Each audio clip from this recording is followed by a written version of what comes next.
Good evening students. 8th மேக்ஸ்ல நம்ம first lesson பார்த்துட்டு இருந்தோம். ஃபர்ஸ்ட் லெசன்ல வந்து பாத்தீங்கன்னா லாஸ்ட் கிளாஸ்ல வர்க்கங்களும் வர்க்க மூலங்களும் ஸ்கொயர் அண்ட் ஸ்கொயர் ரூட்ஸ் அப்படின்னா என்ன, அது ரிலேட்டடான ப்ராப்ளம்ஸ் என்னென்ன அதெல்லாம் பார்த்தோம் லாஸ்ட் கிளாஸ்ல. ஓகேங்களா? ஸோ அதுக்கு நான் வந்து உங்களுக்கு ஒரு சிமுலேஷனும் வேற காமிச்சிருந்தேன். அந்த சிமுலேஷனை பார்த்து நீங்க வந்து ஸ்கொயர் வேல்யூ நம்பர்ஸும் ஸ்கொயர் ரூட் வேல்யூ நம்பர்ஸும் ஒவ்வொன்றா வந்து ட்ரை பண்ணி பாருங்க, உங்களுக்கு ஆன்சர்ஸ் கிடைக்கும். ஸோ அதுல இருந்து உங்களுக்கு ஈஸியா வந்து இப்போ வந்து 7 ஸ்கொயர்ட் அப்படின்னா 49, 8 ஸ்கொயர்னா 64, 12 ஸ்கொயர்னா 144, 15 ஸ்கொயர்னா 225 அப்படின்னு இப்ப நான் எப்படி உங்களுக்கு ஆன்சர் சொல்றேனோ அந்த மாதிரி வந்து உங்களுக்கு நீங்க உன்னை எழுதி எழுதி மனப்பாடம் பண்றதை விட உன்னை லைவா பிராக்டிக்கலா நீங்க பண்ணி பார்த்து நீங்க வந்து புரிஞ்சுக்கிட்டீங்கன்னா அது உங்களுக்கு ரொம்ப ஈஸியா மைண்ட்ல அண்டர்ஸ்டாண்ட் ஆகும். ஏன் நமக்கு வந்து நம்ம வந்து மொபைல் யூஸ் பண்றோம், அதுல வந்து பல விஷயங்கள் நம்ம பாக்குறோம், கேம் விளையாடுறோம், எல்லாமே பண்றோம். அது வந்து நமக்கு டக்குன்னு மைண்ட்ல வந்து ரெஜிஸ்டர் ஆகும். நீ வந்து ஒரு சினிமா படம் பார்ப்ப, இல்லைன்னா ஒரு பாட்டு பார்த்துட்டு இருப்ப, கேட்டுட்டு இருப்ப, அந்த பாட்டோடைய லிரிக்ஸ் வந்து உங்க மைண்ட்ல ரெஜிஸ்டர் ஆகிற அளவுக்கு உங்களுடைய சப்ஜெக்ட் ரெஜிஸ்டர் ஆகுமானா ஆயிருக்காது. பிகாஸ் நீங்க சப்ஜெக்ட படிக்கணுமேன்னு வந்து படிப்பீங்க, இதே வந்து பாட்டை வந்து ரசிச்சு கேட்பீங்க. ஒரு படத்தை வந்து உங்களுக்கு பிடிச்ச ஹீரோவோ ஹீரோயினோ இருந்தாங்கன்னா ரொம்ப ரசிச்சு அதை பார்ப்பீங்க. அத ஒரு டைம் தான் பார்த்திருந்தா கூட அது உங்க மைண்ட்ல அப்படியே ரெஜிஸ்டர் ஆயிருக்கும். பிகாஸ் அந்த விஷயத்த நீங்க புடிச்சு பண்றீங்க அப்படிங்கிறது ஒண்ணு. ரெண்டாவது அதை நீங்க வந்து ஒரு லைவா அதுக்குள்ள போய் நீங்க வந்து இறங்கி பாத்துடுறீங்க. சோ அப்ப அந்த விஷயம் வந்து மைண்ட்ல அப்படியே கேப்சர் ஆயிடுது. அங்க என்ன எந்த சீன் எப்படி ஓடுதோ அதே மாதிரி உங்க மைண்ட்ல கேப்சர் ஆயிருக்கும். நீங்க மொபைல்ல வந்து கேம் விளையாடுவீங்க, டெம்பிள் ரன் விளையாடுவீங்க, நிறைய கேம்ஸ் விளையாடுறீங்க. எல்லாருக்குமே வந்து இப்ப வந்து ஏகப்பட்ட கேம்ஸ் வந்து இன்ஸ்டால் பண்ணி விளையாடுறீங்க. அடுத்த நாள் ஸ்கூல்ல வந்து நம்ம வந்து இதை வந்து நீங்க டிஸ்கஸ் பண்ணுவீங்க, இந்த கேம் நீ இந்த இதுல வந்து நான் வெயிட் இருக்கேன், நீ எனக்கு இதுல வந்து பாயிண்ட்ஸ் கொடு, நான் இந்த லெவல் போயிடுவேன், நீ அடுத்த லெவல் போயிடுவேன். அவ்வளோ அப்சர்வேஷனா அந்த கேம்ஸ் இருக்கும் நம்ம மைண்ட்ல. அதே வந்து நம்ம மேக்ஸ்ல ஒரு ஃபார்முலா கேளுங்க, a+b² என்னன்னு தெரியாது அப்படின்னு உட்காந்து திருன்னு முழிப்போம். பிகாஸ் இந்த ஃபார்முலாவையும் உங்களுக்கு அந்த வந்து ஒரு படமோ இல்ல ஒரு வீடியோவோ இல்ல ஒரு ஏதாவது ஒரு கேம் மாதிரியோ காமிச்சிருந்தா உங்க மைண்ட்ல ஈஸியா ரெஜிஸ்டர் ஆயிருக்கும். அதே வந்து உங்களுக்கு ஒரு புக்ல கிளாஸ்ல உட்கார வச்சு போர்டுல எழுதி போட்டு இதை மனப்பாடம் பண்ணுன்னு சொன்னா கஷ்டமா தான் இருக்கும். ஸோ இன்னைக்கு இருக்கிற டெக்னாலஜில டெவலப்பிங்ல வந்து உங்களுக்கு அதை பண்ணும்போது ரொம்ப கஷ்டமா தான் நீங்க ஃபீல் பண்ணுவீங்க. அதுக்காக தான் வந்து இந்த சிமுலேஷன் அப்படிங்கிற ஒரு விஷயத்த ஒவ்வொரு கிளாஸ்லயும் ஒவ்வொரு டாபிக் ரிலேட்டடா நம்ம கிட்ட என்னென்ன சிமுலேஷன்ஸ் எல்லாம் இருக்கோ அதெல்லாமே உங்களுக்கு காட்டுறோம். ஸோ அப்போ உங்களுக்கு என்ன ஆகும், ஓகே அட்லீஸ்ட் வந்து நம்ம புக்ல வந்து உங்களுக்கு வந்து 100+ டாபிக்ஸ் இருக்குன்னா ஒரு 50+ டாபிக்ஸ்க்கு சிமுலேஷன் கிடைச்சுதா, அந்த 50+ டாபிக்ஸை வந்து நீங்க போய் உட்கார்ந்து படிச்சுட்டு இருக்க மாட்டீங்க. சரி இதுதானே, இது நம்ம வந்து போட்டு ஒவ்வொன்றா மாத்தி மாத்தி மாத்தி மாத்தி நம்பர்ஸை மாத்தி பார்ப்போம். ஸோ அப்போ மாத்தி பார்த்தோம்னா நமக்கு என்னெல்லாம் ஆன்சர் கிடைக்குதுன்னு பார்ப்போம். அந்த எதெல்லாம் மாத்தி பார்த்து ஆன்சர் கிடைச்சிருக்கோ அதெல்லாமே உங்க மைண்ட்ல ரெஜிஸ்டர் ஆயிருக்கும். எதெல்லாம் நீங்க மாத்தி பார்க்கலையோ அதெல்லாம் உங்க மைண்ட்ல ஆன்சர் கிடைச்சிருக்காது. இப்போ கியூப் அண்ட் கியூப் ரூட்டுக்கு ஒரு சிமுலேஷன் காட்டுறேன். அதே மாதிரி கியூப் அண்ட் கியூப் ரூட் முடிஞ்சதும் உங்களுக்கு வந்து பவர்ஸ், அடுக்குகள் அப்படின்னு சொல்லிட்டு ஒரு டாபிக், பவர்ஸ் அண்ட் எக்ஸ்பொனன்ஸ், அடுக்கு குறிகளும் படிகளும். பவர்ஸ் அப்படின்னா அடுக்குகள் அப்படிங்கிறது, படிகள் அப்படின்னா அதோடைய கீழே இருக்கிறது அப்படிங்கிறது. Powers and exponents. ஓகேங்களா? அடுக்கு குறிகள் அப்படிங்கிறதும் பவர்ஸ் அப்படிங்கிறதும் அடுக்கு குறிகளும் படிகளும். ஓகே, பவர்ஸ் அண்ட் எக்ஸ்போனன்ஸ் அப்படின்னு சொல்லுவோம். ஸோ அது ரெண்டுத்துக்கும் நான் உங்களுக்கு ஒரு சிமுலேஷன் ஜஸ்ட் காட்டுறேன். கியூப் அண்ட் கியூப் ரூட் பாருங்க. இப்ப இங்க என்னுடைய வேல்யூ 1 இருந்ததுன்னா 1 கியூப், அதாவது 1 பொறுத்த வரைக்கும் நீங்க அதை வந்து கியூப் பண்ணாலும் சரி ஸ்கொயர் பண்ணாலும் சரி என்ன பண்ணாலும் அது ஒரே நம்பர் தான், அது மாறாது. இதே வந்து 2ன்னு மாத்திரம் இந்த இடத்துல என்னுடைய வேல்யூ 2ன்னு மாத்தும் போது 2 cube 8. Cube root of 8 is equal to 2. இந்த இமேஜ் மாறுறதும் உங்களுக்கு தெரியும். அட் த சேம் டைம் இந்த வேல்யூ மாறுறதும் உங்களுக்கு தெரியும். இப்போ n இஸ் ஈக்குவல் டு 3ன்னு கொடுத்துருக்கேன். கியூப் வந்து பாருங்க, கிரீன் கலர்ல இருக்கிறது ஒரு கியூபு, எல்லோ கலர்ல இருக்கிறது ஒரு கியூபு, ப்ளூ கலர்ல இருக்கிறது ஒரு கியூபு. ஸோ இதோடைய answer 3 into 3 into 27. 3 cube is equal to 27. Cube root of 27 is equal to 3. அதாவது cube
இந்த கியூப் ரூட்டுக்கும் பாத்தீங்க அப்படின்னா உங்களுக்கு எல்லாம் சேம் இதே மாதிரி ஸ்கொயர் ரூட்டுக்கு எப்படி நீங்க நம்பர்ஸ் ஒவ்வொன்றா மாத்தி மாத்தி மாத்தி மாத்தி பாத்தீங்களோ அதே மாதிரி கியூப் ரூட்டுக்கும் உங்களுக்கு மாத்தி மாத்தி பாக்குறதுக்கான ஆப்ஷன் வந்து இங்க இருக்கு. நீங்க அதை பண்ணி பாருங்க, பார்க்காம விட்டுறாதீங்க, கண்டிப்பா பாருங்க. சரிங்களா?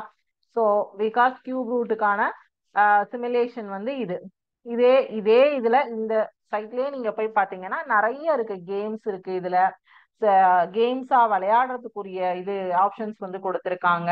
ஸோ அது எல்லாமே நீங்க பார்க்கலாம். சரிங்களா? இப்போ கியூப் அண்ட் கியூப் ரூட், கணங்களும் கனமூலங்களும்.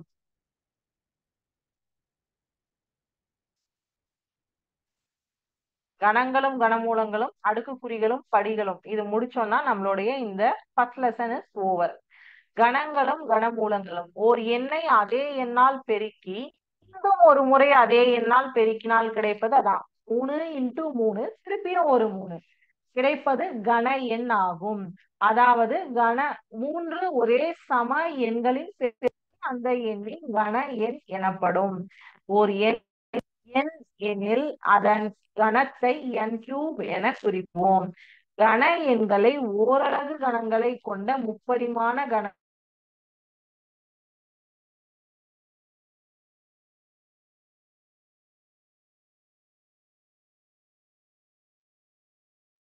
இந்த டயக்ராம் தான் நான் உங்களுக்கு சிமுலேஷன்ல காமிச்சேன். ஓகேங்களா? சோ இததான் நீங்க வந்து சிமுலேஷன்ல பாத்திருக்கீங்க. இந்த சிமுலேஷன் காமிச்சேன் இல்லையா? சோ நீங்க என்ன பண்றீங்க அப்படின்னா இந்த சிமுலேஷனை நீங்க ஒர்க் அவுட் பண்ணி பார்க்கலாம். ஓகேங்களா? கணங்களும் கன மூலங்களும். எண்களுடைய கணங்களின் பண்புகள் என்ன அப்படின்னு சொல்லி கொடுத்திருக்காங்க. இதை நான் ஜஸ்ட் உங்களுக்கு எக்ஸ்பிளைன் பண்றேன். மிகை எண்ணின் கணமானது மிகை எண் ஆகும். குறை எண்ணின் கணமானது அதாவது பாசிட்டிவ் நம்பர் 6 கியூப் அப்படின்னு சொல்லியிருக்காங்க. இதே வந்து -7 கியூப்னு சொல்லியிருக்காங்க. அதுக்கு கிடைக்கக்கூடிய ஆன்சரும் மைனஸ்ல தான் வரும். இதே வந்து ஸ்கொயரா இருந்ததுன்னு வச்சுக்கோங்களேன், அது வந்து மிகை எண்ணா இருந்தாலும் குறை எண்ணா இருந்தாலும் அதுக்கு கிடைக்கக்கூடிய விடை வந்து மிகை எண்ணாக தான் இருக்கும். ஒரு நம்பர் -2² அப்படின்னா +4 அப்படின்னு தான் வரும். +2² +4 தான் வரும். Because minus into minus is equal to plus. இதே வந்து -2³ -8, +2³ +8. Because minus into minus into minus is equal to minus into minus plus, plus into minus minus. So வந்து அதுதான் இங்க உங்களுக்கு பண்பா கொடுத்துருக்காங்க, ப்ராப்பர்ட்டி. ஒவ்வொரு இரட்டைப்படை எண்ணின் கனமானது இரட்டைப்படை எண் ஆகும். அதாவது இப்ப 2³ 4³ இரட்டைப்படை எண் ஈவன் நம்பர்ஸ் உடைய கியூப்ஸ் ஆனது அதுக்கு கிடைக்கக்கூடிய ஆன்சரும் ஈவன் நம்பரா தான் இருக்கும். ஒற்றைப்படை எண்ணின் கனமானது ஒற்றைப்படை எண்ணா தான் இருக்கும். ஆட் நம்பர் கியூப்ஸ் ஆனது ஆட் நம்பர்ஸா தான் இருக்கும்.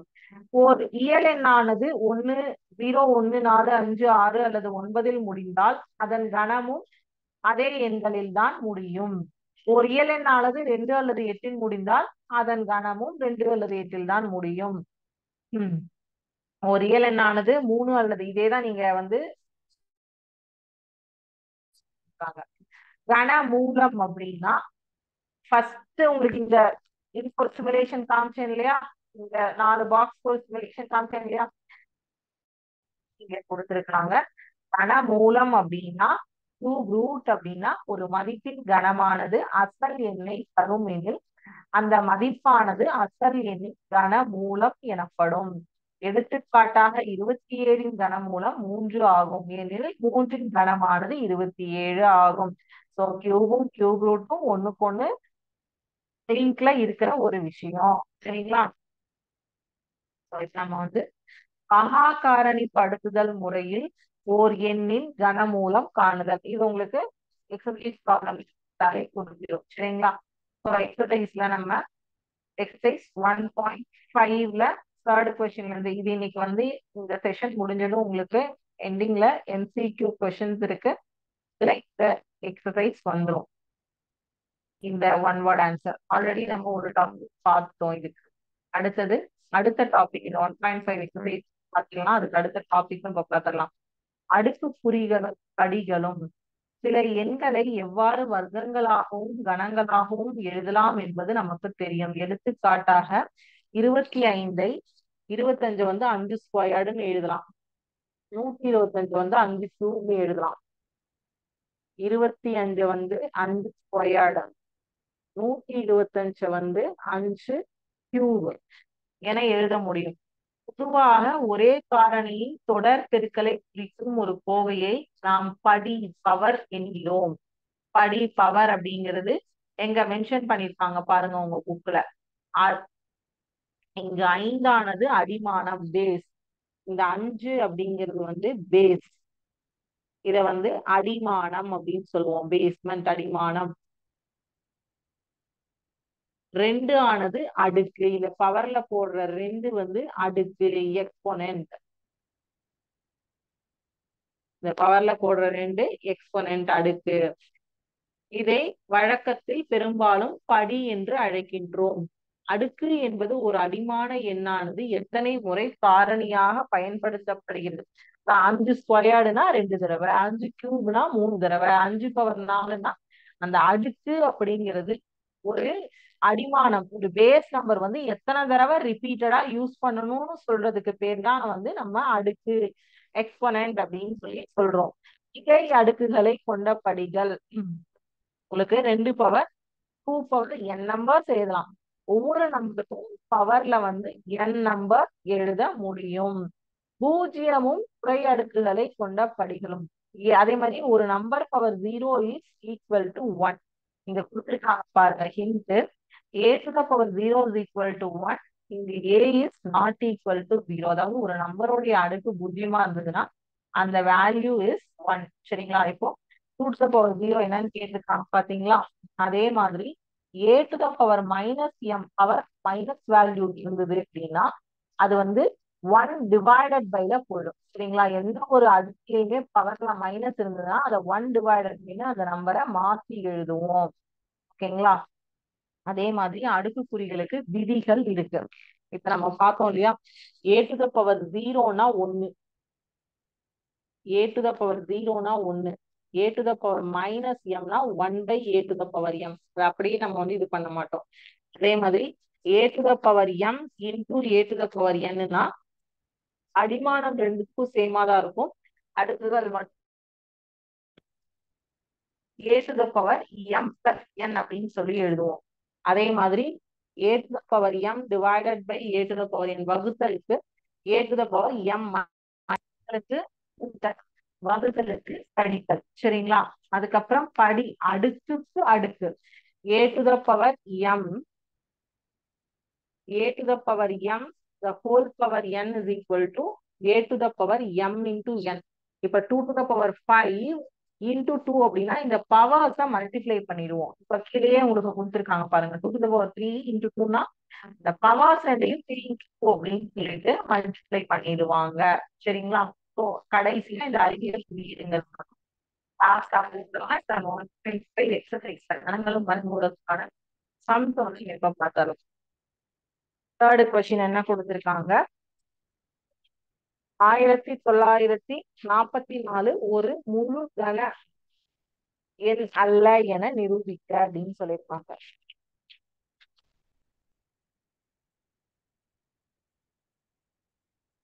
போர்டை பார்த்துக்கோங்க.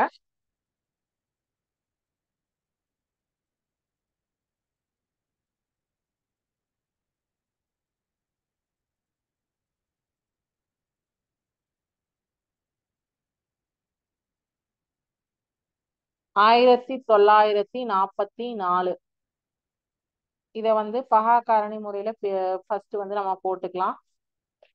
ரெண்டாம் வாய்ப்பாடுல போட்டீங்கன்னா 9 2 18 பேலன்ஸ் 1 7 2 14 2 2 4. திருப்பியும் ரெண்டாம் வாய்ப்பாடுல போட்டீங்கன்னா 4 2 8 8 2 16 6 2 12. அகைன் ரெண்டாம் வாய்ப்பாடுல போட்டீங்கன்னா 2 2 4 4 2 8 3 2 6. மூணாம் வாய்ப்பாடுல போட்டீங்கன்னா 3 8 24 3 1 3. திருப்பியும் மூணாம் வாய்ப்பாடுல போட்டீங்கன்னா 3 2 6 7 3 21. அகைன் 3 டேபிள்ல 9. திருப்பியும் 3 டேபிள்ல 3 3 1. ஸோ இப்போ இதை வந்து 1944 இஸ் ஈக்குவல் டு எவ்வளோ இருக்குங்கிற நம்பர்ஸ் எடுத்து எழுதுங்க. 2 இன்டூ 2 இன்டூ 2 இன்டூ 3 வந்து 5 தடவை. இப்ப இங்க பாத்தீங்கன்னா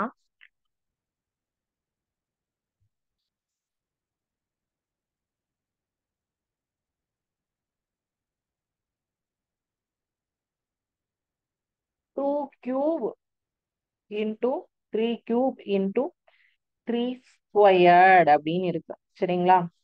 2 3 இது ரெண்டுமே வந்து பவர்ஸ் வந்து 3 3 அப்படிங்கிறது உங்களுக்கு இருக்கு. பேலன்ஸ் இருக்கிற 3 இன்டூ 3க்கு வந்து இன்னும் ஒரு 3 இருந்தாதான் இத வந்து முழு கணம் அப்படின்னு சொல்லுவோம். இல்ல அப்படின்னா இத வந்து ஒரு முழு கணம் அல்ல அப்படின்னு தான் சொல்லுவோம். சரிங்களா? எனவே 1944 முழு கணம் அல்ல. அதை எப்படி சொல்லணும்னா, பகா காரணி 3/3 ஆனது மூன்றன் தொகுதியை பெற்றிருக்கவில்லை. அதனை மூன்றன் தொகுதி மாற்ற மற்றொரு 3ஆல் பெருக்கினால் கிடைக்கும் ஒரு புதிய எண் தான் முழு கன எண் ஆகும். கொடுக்கப்பட்ட 1944 ஆனது ஒரு முழு கன எண் அல்ல. ரீசன் இதுதான். ஓகேங்களா? அடுத்தது 10,985 எந்த மிகச்சிறிய எண்ணால் வகுக்கும் பொழுது ஈவு ஆனது ஒரு முழு கன எண் ஆகும் என காண்க அப்படின்னு சொல்லியிருக்காங்க.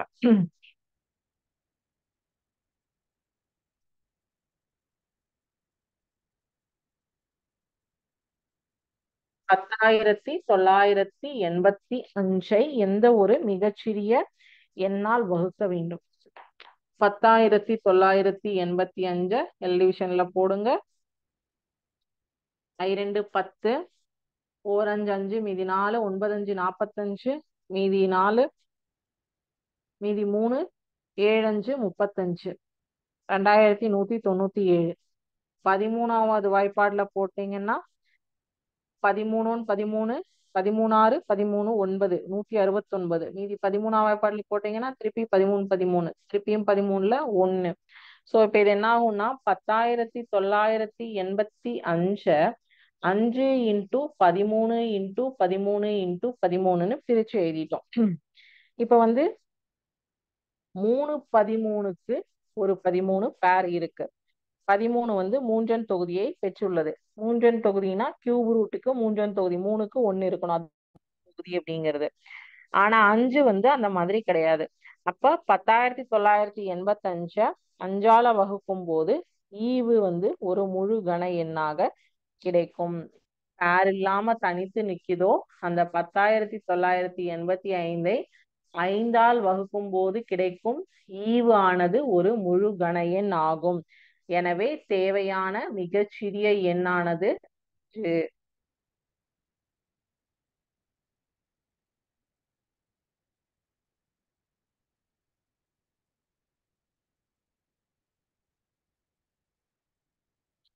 அடுத்தது 5வது கொஸ்டின். 200உடன் எந்த மிகச்சிறிய எண்ணை பெருக்க ஒரு முழு கன எண் கிடைக்கும் என காண்க அப்படின்னு சொல்லியிருப்பாங்க. இப்போ இது வகுத்தல். இப்ப அடுத்த கொஸ்டின் பெருக்கல். சரிங்களா? 200 கூட எதை பெருக்கினா ஒரு முழு கன எண் கிடைக்கும், எந்த ஒரு சின்ன நம்பரை பெருக்கினான்னு கேட்டிருக்காங்க. சோ அப்ப வந்து ஃபர்ஸ்ட் 200 நீங்க பகாக்காரணி பண்ணிக்கோங்க.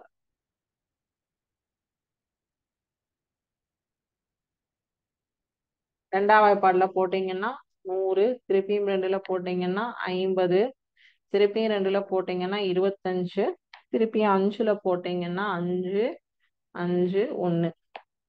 200 equal to 2 into 2 into 2 into 5 into 5. So அப்போ இதுக்கு ஒரு மூன்றன் தொகுதி இருக்கு. சரிங்களா? ஸோ இப்போ இதே வந்து 5க்கு வந்து மூன்றன் தொகுதிக்கு 1 கம்மியா இருக்கு.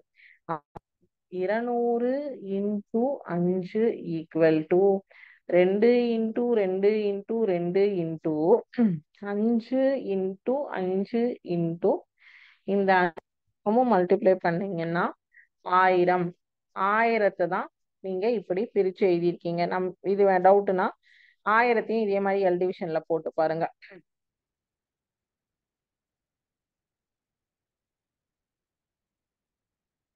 2 2 4, 4 2 8, 8 5 40, 45 200, 205 1000. ஓகேங்களா? அப்போ cube root of 1000 is equal to 3 2க்கு ஒரு 2 இன்டூ 3 5க்கு ஒரு 5 ஈக்குவல் டு 10. ஸோ அப்போ பெருக்கிறதுக்கு தேவையான மிகச்சிறிய எண் வந்து 5. 5 இது கூட மல்டிப்ளை பண்ணீங்கன்னா இது ஒரு முழு கன எண்ணா கிடைக்கும். அந்த முழு கன எண்ணானது 1000. அந்த 1000த்துக்கு கனமூலம் எடுத்தா கிடைக்கக்கூடிய விடை 10. ஓகேங்களா? இப்ப இதே வந்து 200 வந்து முழு கன எண் இல்லாம நின்றுட்டு இருந்தது. ஓகேங்களா?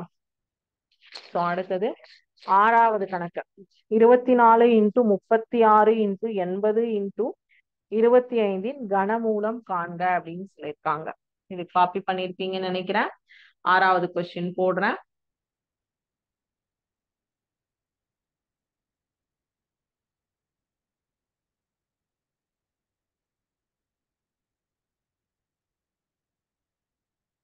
இருபத்தி 4 36 80 25 இதோட கனமூலம்.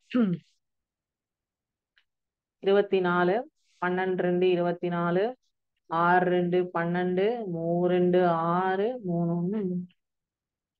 ஸோ 24 2 இன்டூ 2 இன்டூ 2 இன்டூ 3 36 2 2வது பாடல போட்டீங்க அப்படின்னா 18 2 36, 9 2 18, 3 3 1.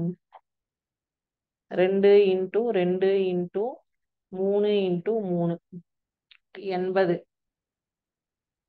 2ஆல 40, திருப்பியும் 20, திருப்பியும் 10, 5 1.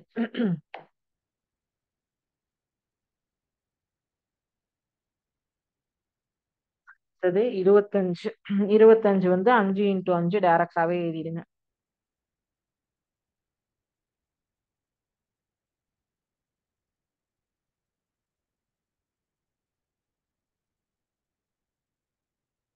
ஸோ இப்போ இது பார்த்தீங்கன்னா எல்லாத்தையும் வந்து இன்டூ பண்ணி எழுதும்போது பேர் பேரா வந்து சேர்த்திட்டு போயிடலாம் நம்ம.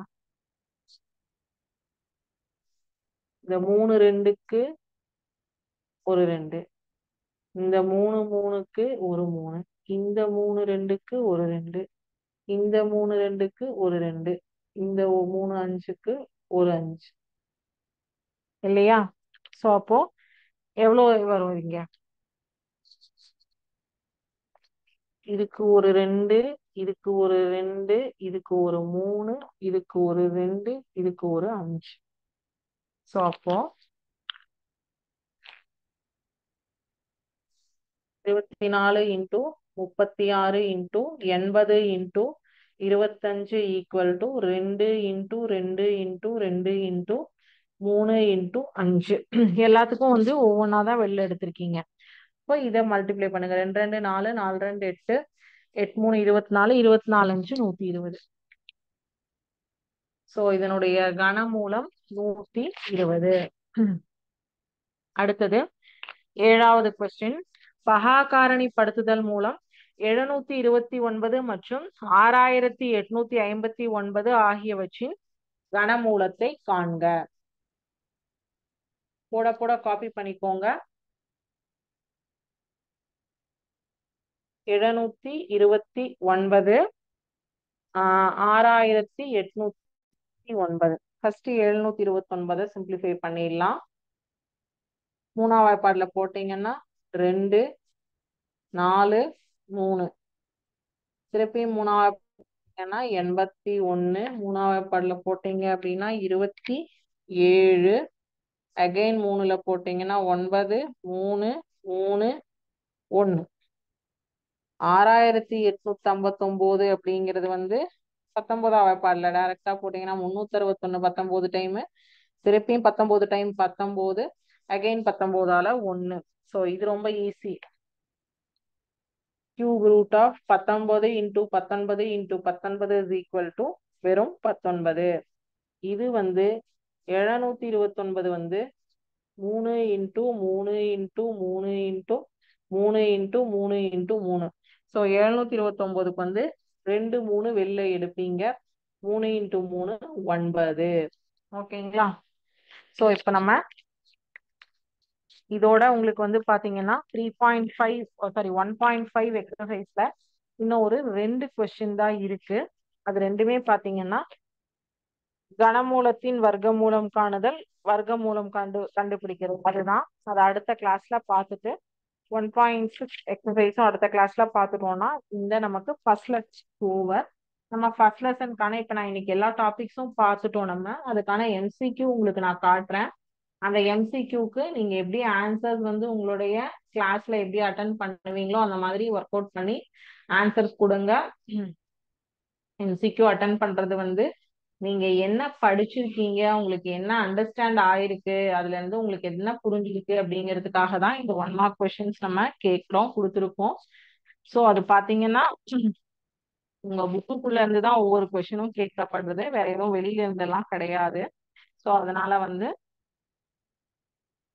யோசிச்சு திங்க் பண்ணி ஆன்சர்ஸ் வந்து நீங்க எழுதுங்க உங்க கிளாஸ். ஃபர்ஸ்ட் கொஸ்டின் சரிங்களா? First question fill in the blanks தான் இது. fill in the blanks-உம் ட்ரூ ஆர் ஃபால்ஸ். ஓகேங்களா? ஃபர்ஸ்ட் கொஸ்டின் 77 வர்க்கத்தில் உள்ள ஒன்று dash ஆகும். The ones digit in the square of 77 is dash.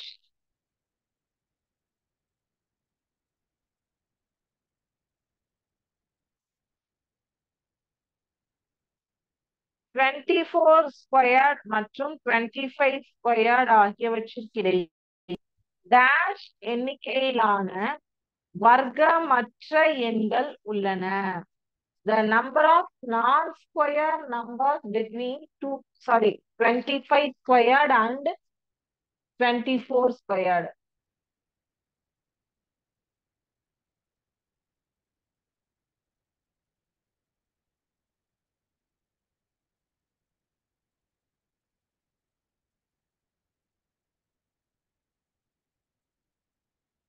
25 squared and 24 ஸ்கொயர்டுக்கு நடுவுல எவ்வளவு வர்க்கமற்ற எண்கள் இருக்கு? 24 ஸ்கொயர்டு என்ன ஆன்சர்னு பாத்துக்கோங்க, 25 ஸ்கொயர்டு என்ன ஆன்சர்னு பாத்துக்கோங்க. அது ரெண்டையும் பாத்துக்கிட்டீங்கன்னா அதுக்கு நடுவுல என்னென்ன நம்பர்ஸ் வந்து உங்களுக்கு வர்க்கம் இல்லாம இருக்குங்கிறது ஈஸியா கண்டுபிடிச்சிடலாம். அடுத்தது 300க்கும் 500க்கும் இடையே டேஷ் முழு வர்க்க எண்கள் உள்ளன. The number of perfect square numbers between 300 and 500 is dash. அதாவது 300க்கும் 500க்கும் நடுவுல எவ்வளவு முழு வர்க்கம் எண் இருக்கு? நீங்க வந்து அப்போ வந்து 300 சோ முன்னாடி வர ஸ்கொயர் நம்பர் என்ன? 300ல இருந்து 500 வரைக்கும் இருக்கிற ஸ்கொயர் நம்பர்ஸ் எல்லாம் என்ன இருக்கு? 20 ஸ்கொயர்டு 400 ஃபார் எக்ஸாம்பிள் சொல்றேன். 21 ஸ்கொயர் 231. அந்த மாதிரி வந்து 300 to 400க்கு எவ்வளவு இருக்கு?